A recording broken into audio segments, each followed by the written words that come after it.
Hello everybody, this is ManuS and welcome back to the next part of the Eternal set review for Defiance with the time cards. Today we're going to talk about the second badge of time cards and let's get going. Okay, so first off we have Vapor Hut, a 2-cost relic. Once per turn you may pay 5 to play the top power card of your deck depleted. Well, what can I say? Card is just bad. It costs 2 to play, which is not a great rate. And then the activation cost is like way too high. Sure, it's the top power, so it makes sure you don't draw power, but you still have to spend 5 power to draw that power for free, basically. And it's just not worth the effort. And even in limited, this is way too slow and an incremental of an advantage and clunky, so yeah. Just a bad card, if you ask me. Next we have Antique Polisher. That's kind of an interesting card. The 3-cost 4-2 endurance. First of all, let me say 4-2 and endurance on a time unit like this just kinda makes it feel like they rolled the dice on the stats and abilities of this unit. Because, like, first of all, 4-2 are not your typical time stats. Endurance and such aggressive stats are also a really odd combination that you don't usually see. Like, I would have made, and also like, why is this Polisher guy so aggressive? Like, why does it have aggressive stats? Why does it have endurance? Like, nothing fits together here. It's so weird. Like, I don't get this card. It's just mind-bogglingly strange. It's not a good design, if you ask me. If your design is so weird and out of place and doesn't fit together and doesn't seem to make sense in itself, it's probably not good design. So yeah, apparently it's a very aggressive, fragile, and yeah, offense, defense kinda Polisher here, whatever that means. But yeah, on summon you reduce the cost of a relic in your hand by 2. That said, the card is actually pretty strong. Like, I think the ability is quite strong.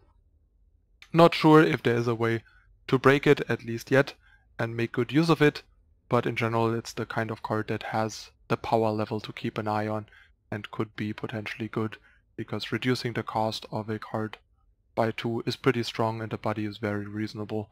And in limited, this is very solid to good if you have relics that this can make cheaper. Like, I mean, this can even do things like reduce the cost of like a Martyr's Chains or a sort of the Sky King, for example, in Construct and stuff like that. There's a bunch of things you could think of to mess around with this. So maybe there is something that could be done already. If not, keep an eye out for this card in the future.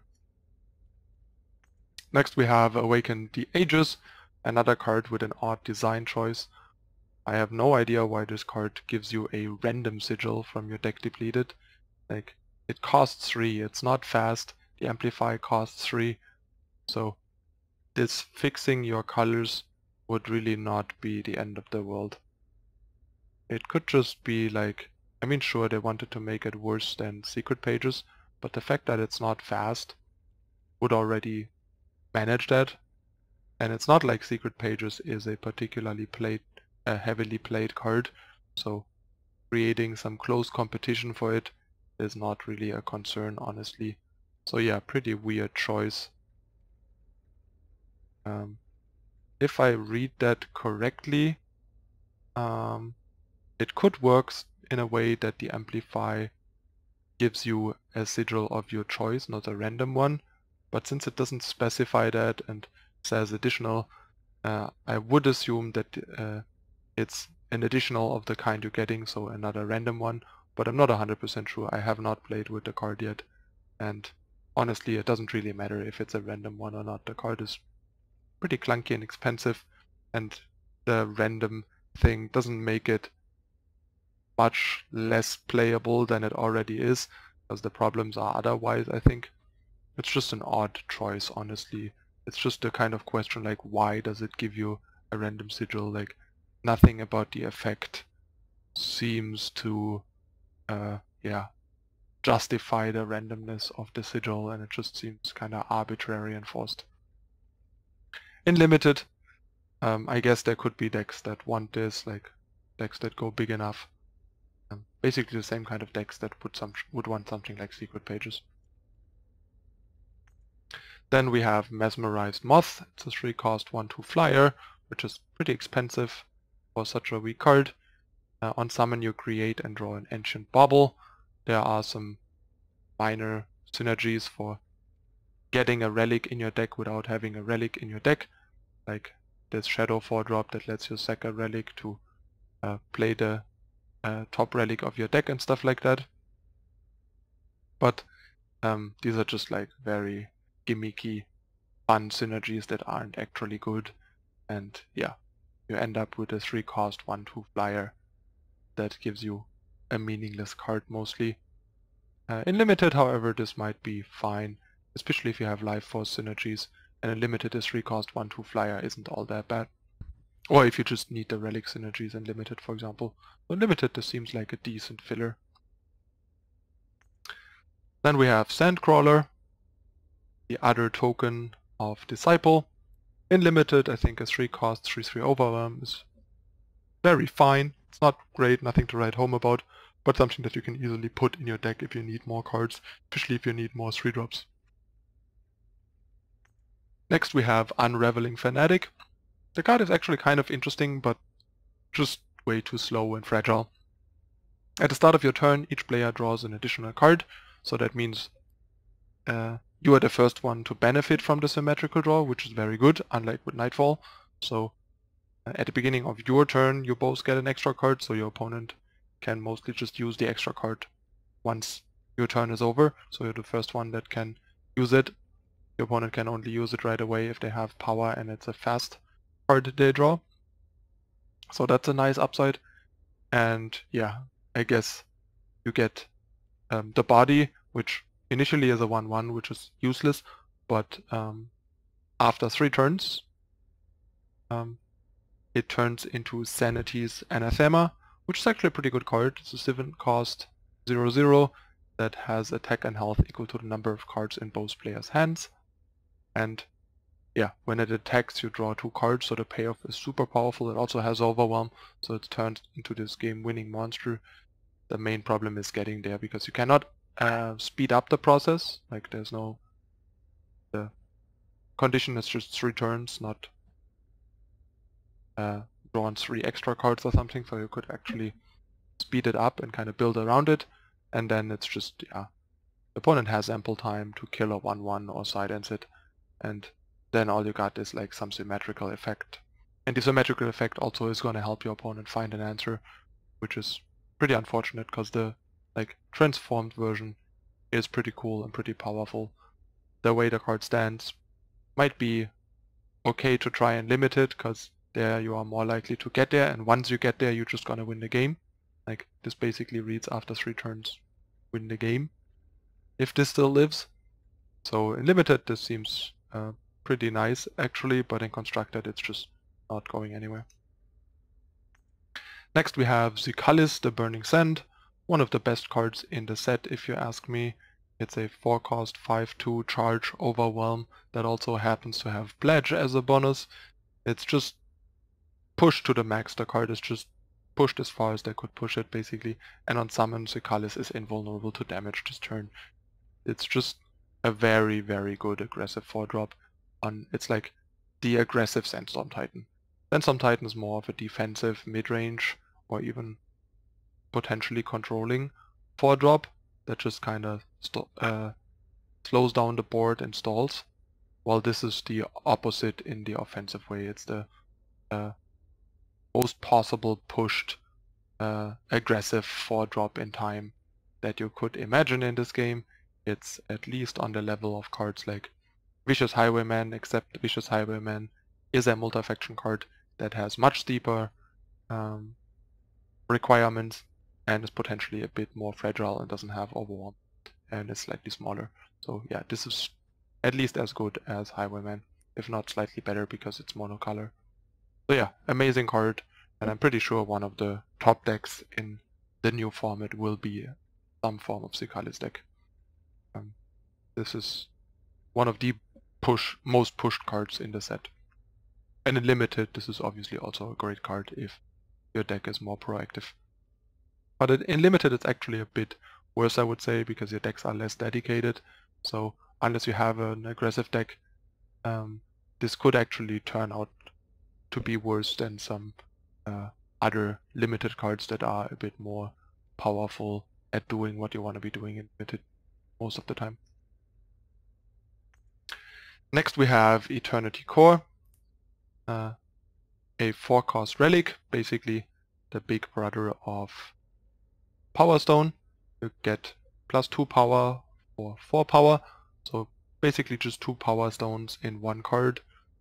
Not quite card advantage, I mean the card is still slower and ramps different things. Power Stone ramps from 2 to 4, which is very impactful. This ramps from 4 to 7, which is less impactful but can be more powerful if built around. So I guess the card is interesting. Not sure if it's gonna end up seeing play. Spending your entire force turn doing something that doesn't impact the board to accelerate into 7 is iffy, and the payoff better be really good to make up for that loss in tempo. And in limited, this seems like a pretty good ramp card, especially if you care about relics and or if you have some powerful 7 and 8 drops or good amplify stuff and so on to make use of the power. Then we have Maddening Whisper. Put an enemy unit into its owner's hand, so it's just 4-cost teleport that with Amplify 2 gives you more teleports. Keep in mind, unlike teleport, this only works on enemy units, which makes it a bit more limited. Teleport can also save your own stuff. This can't, so this definitely limits it more. It's a more like proactive tempo kind of play rather than a flexible, the usual flexible bounce. Like this would be pretty sweet if you could go like 6 power, bounce one of their guys, save one of your guys from removal, then you're already kind of trading this for the removal and get the free bounce on one of their guys to generate some tempo in the process and stuff, but that doesn't work. But this can really swing a game by bouncing 2 or 3 units in the mid to late game in limited. In constructed, this is never gonna see any play. It's not what you want to be doing. It's way too expensive and clunky. Like at that stage in the game, you're gonna do different and more powerful things in constructed. Then we have Pompous Historian. It's a 3/3 for 4. Draw a Sentinel or Relic from the top 5 cards of your deck. Discard the rest. It's an Explorer. So some nice synergies here. 4-cost 3/3 is not great, but basically replacing itself with a business card, Relic, or a Sentinel, not just a random card, so you're not even going to get power, you get something impactful usually. It's pretty nice. This adds to the cards that care about relics and sentinels and explorers, like this triangle.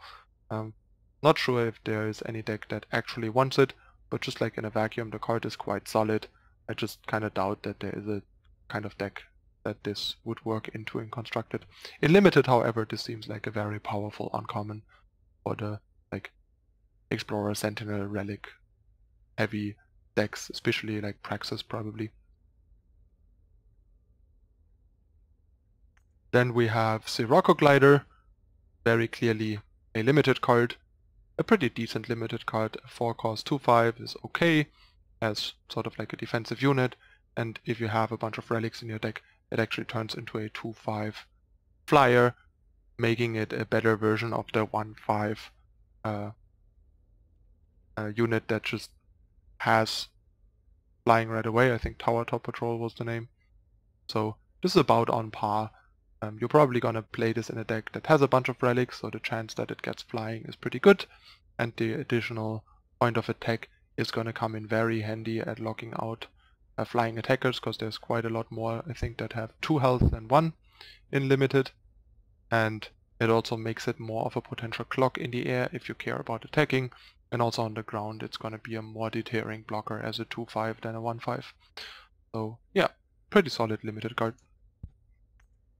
And last but not least, for the second part, we have Temple Artisan. It's a 4-cost 2/2 with Pledge, Elf Mystic, and on Empower it, you double Temple Artisan's attack and health this turn. So not very impressive.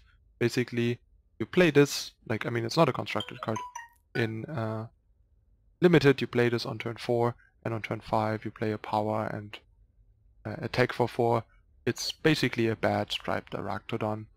You get Pledge, but the Empower makes it a massive downside the turn you play it. It doesn't impact the board because it doesn't deter any attacks as a 2-2 on defense. It's very bad at blocking, like an offensive only and worse. Arachnodon, sure there are some synergies with buffing it and then getting more out of the Empower and all, but card's not very good. I guess it should be fine as a filler, at least in limited, but I'm not sure. It could even be that it's just a bit too bad. Unless your deck is very aggressive and has ways to kind of break the Empower effect enough, then it could be solid. Okay, that concludes the second part of the time cards. I will be back in the next video with the remaining time cards and the top 5 time cards in the set. I won't forget this time, I'll promise. And yeah, so once again, as usual, make sure to hit the like button, hit the skull to subscribe to the channel, turn on the notification icon to not miss out on future content. Hit me up on Twitter and Facebook and Twitch to catch me live streaming and get all the latest updates. Drop me a like or a follow there on those 3 platforms would really help expand my reach and grow the channel. So I would appreciate that. And of course, if you want to help support the YouTube channel and or EternalTitans.com, please consider at least whitelisting EternalTitans.com and YouTube in your ad block. That already helps a lot. And if you want to further support us, check the support section on EternalTitans.com and the description of the video for more info on that sort of stuff. Okay, that's it again for today. This was the Eternal set review for the second part of the time cards in Defiance. I'm your host Manu S. Thank you for watching, and I'll see you in the next part. Bye.